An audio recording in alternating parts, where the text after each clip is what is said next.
1597 में महाराणा प्रताप की मृत्यु होती है। महाराणा प्रताप के बेटे राजा बनते हैं। बेटे का नाम क्या है?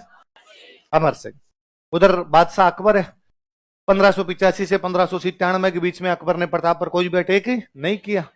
12 साल तक कोई अटैक नहीं किया। जैसे अमर सिंह राजा बना, अकबर ने वापस अटैक कर दिया। इसका मतलब अकबर के दिमाग में प्रताप बड़ा खौफ तो था। जैसे प्रताप की डेथ हुई, उसको लगा आप पार पड़ सकती है, तो उसने वापस अटैक किया। इसका मतलब अकबर की मेवाड़ के 3 महाराणाओं से लड़ाई हुई है। उदय सिंह, प्रताप। उसको लगा अमर सिंह क्या पता मान जाएगा, लेकिन अमर सिंह वैसे वैसे लड़ाई करता है अकबर के साथ, और अकबर से कोई संधि या समझौता करता नहीं। 1605 में अकबर यह सपना लेके मर जाता है कि मेवाड़ वालों से संधि होगी या मेवाड़ मेरे अंडर आ जाएगा, लेकिन मेवाड़ उसके अंडर में। अब उसके बाद अकबर का बेटा बनता है। अकबर का बेटा कौन? जहांगीर। कौन था? जहांगीर के दिमाग में यह है कि मेवाड़ मेरे अंडर में आ जाए। फिर जहांगीर को तो यह भी लगता है कि पूरा भारत मेरा बापू कब्जे में कर ही गया था, मेरे तो अब क्या बचा हुआ है? मेवाड़। इसलिए जहांगीर ने लगातार सेनाएं कहां पर भेजी? मेवाड़। लेकिन अमर सिंह किसी प्रकार से समझौता करने के लिए तैयार। लड़ाइयां हो रही है, कभी मेवाड़ जीत रहा है, कभी मुगल जीत रहे हैं, दोनों तरफ चीजें चल रही। अब इस बात को भी 10 साल हो गए। क्या आ गया? और इस बार जहांगीर ने अपने एक सबसे प्रिय बेटे को भेजा, खुर्रम। प्रिय तो क्या था? मतलब शक्तिशाली। खुर्रम, जिसको हम कहते हैं शाहजहां। क्या कहते हैं? खुर्रम को भेजा। खुर्रम अजमेर तक जहांगीर खुद आया साथ में, और अजमेर आगे उसने खुर्रम को कहा कि तू जा मेवाड़। खुर्रम मेवाड़ है, खुर्रम इंटेलिजेंट है। खुर्रम ने आके मेवाड़ में जितने भी सेनापति अब तक आए थे, भले वो जीत गए हो भले वो हार गए, उन सबको बुलाया और उन सबको बुला कहा कि भाई तुम कैसे लड़ रहे हो वहां पे? क्या कारण है कि अमर सिंह पकड़ में नहीं आ रहा? क्या कारण है कि अमर सिंह सरेंडर नहीं कर रहा? क्या कारण है कि अमर सिंह इतने सालों से हमसे लड़ रहा है, जबकि हम भाई मुगलों के पास तो पूरे भारत की सेना है। हैदराबाद से भी फौजी बुला सकते हैं वो तो, और पटियाला से भी सेना बुला सकते हैं, भोपाल से भी बुला सकते हैं और बड़ौदा से भी बुला सकते हैं। लेकिन मेवाड़ वालों के पास तो केवल मेवाड़ की फौज है। तो खत्म नहीं हुई क्या? 1527 में खानवा से लड़ने लगे हैं, 1615 आ गया, 90 साल हो गए। तो कभी तो मरेंगे रे सारे के सारे, बार बार ये कहां से ले आते हैं? तो सबने कहा कि साहब एक तो देखो ये पहाड़ों में लोकेशन लेके बैठे हैं, पहाड़ों में ज्यादा सेना की आवश्यकता नहीं होती, कम सेना से भी पार पड़ सकती है। पर तुम्हारी सेना ज्यादा है, तुम चारों तरफ से घेर के पहाड़ों में घुस जाओ। फिर हम पहाड़ों में जाते हैं तो पहले तो हम रास्ते नहीं जानते, फिर यदि रास्ते जानते हैं तो रास्ते बहुत संकड़े होते हैं, तो पूरी सेना एक साथ जा नहीं सकती। फिर इनको जानकारी मिल जाती है सेना आ रही है, तो ये कहीं तीसरी तरफ से आक्रमण करके उस सेना को ही मार देते हैं। तो अगली बार बेचारी सेना जाने से डरती है।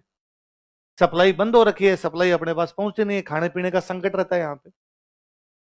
तो इनको खाना पीना कैसे पहुंचता है? इनको अंदर खाना कैसे पहुंचता है? सब जनता पहुंचा देती है इनको। तो इनको जनता सूचना भी दे देती है कि मुगलों की सेना कहां से आ रही है। तो खुर्रम ने कहा अच्छा, तो इसका मतलब समस्या राजा नहीं है, समस्या जनता है। हाँ साहब, ये जनता राजा के साथ खड़ी है। तो खुर्रम ने कहा काम करो, राजा पे हमले बंद कर दो। तो गांव में जाओ, पुरुषों की लाइन अलग बनाओ, महिलाओं की लाइन अलग बनाओ। पुरुषों को और बच्चों को सबको गोलियां मार दो, महिलाओं को दिल्ली ले जाके बेच दो, और फसल के पूरी की आग लगा दो, गांव के पूरी की आग लगा दो। मुगलों ने 3-4 गांव के अंदर ऐसा किया।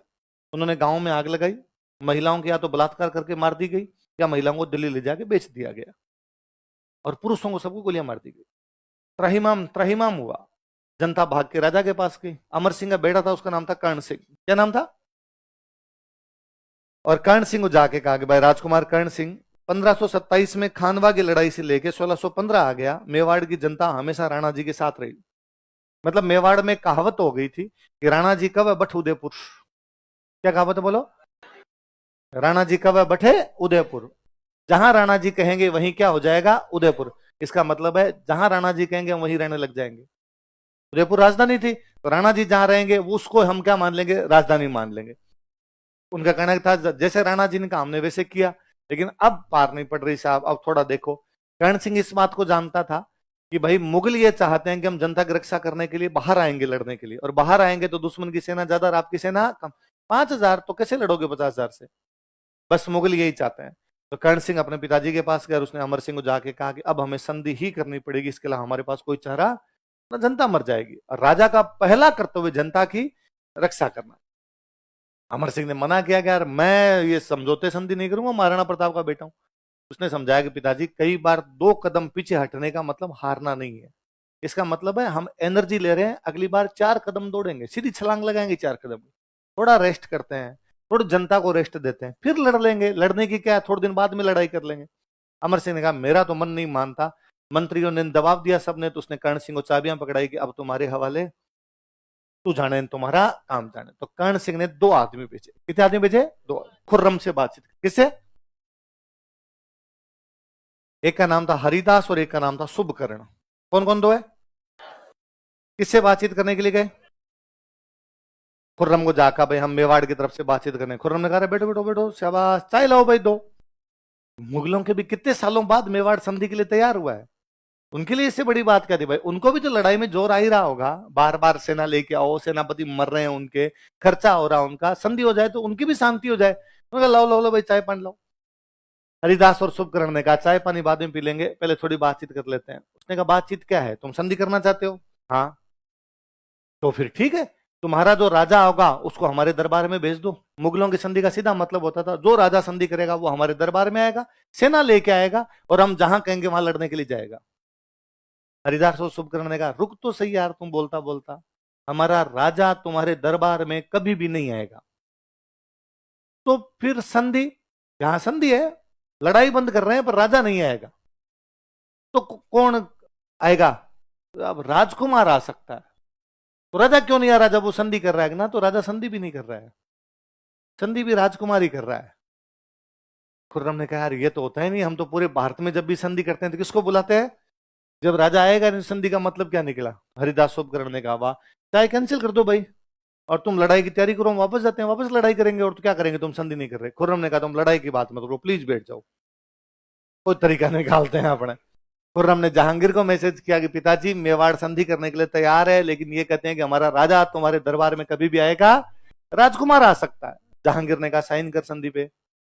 पर पिताजी, उसने कहा पर वर कुछ ही नहीं है, इस मेवाड़ ने मेरी दारू हराम कर रखी है।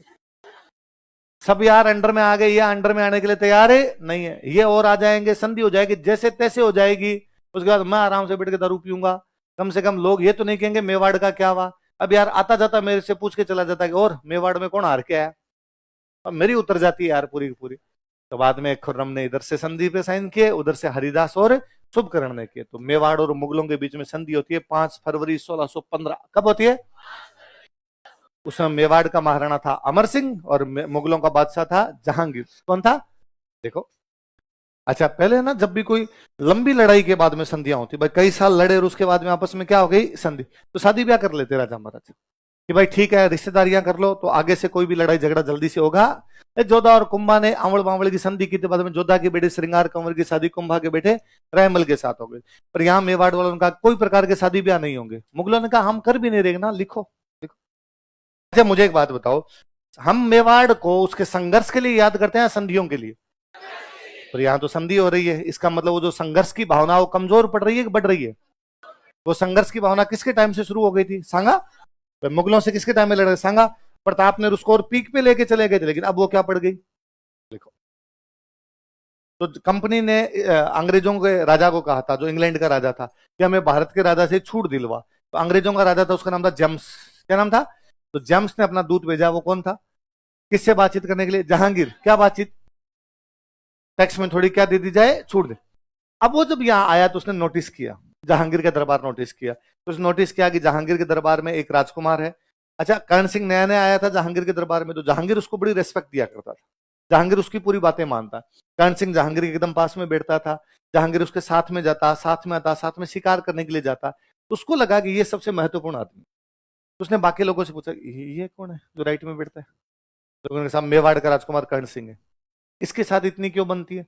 जब पहले लड़ाई थी, नई नई संधि हुई है, तो थोड़ी ज्यादा बनती है। तो उसने कहा मैं समझ गया, आप लोगों ने इनको भयंकर हरा दिया होगा, हराने के बाद संधि कर ली होगी। लोगों ने कहा धीमे बोल थोड़ा, हारे तो हम ही थे, पर जैसे तैसे दिमाग लगा के हमने क्या कर ली, संधि। तो थॉमस रॉ लिखता है कि मुगल बादशाह ने मेवाड़ के राणा को बुद्धि से अधीन किया था। बोलो क्या लिखता है? मुगल बादशाह ने मेवाड़ के राणा को ताकत से नहीं, किसे अधीन किया था? किससे नहीं? लिखो।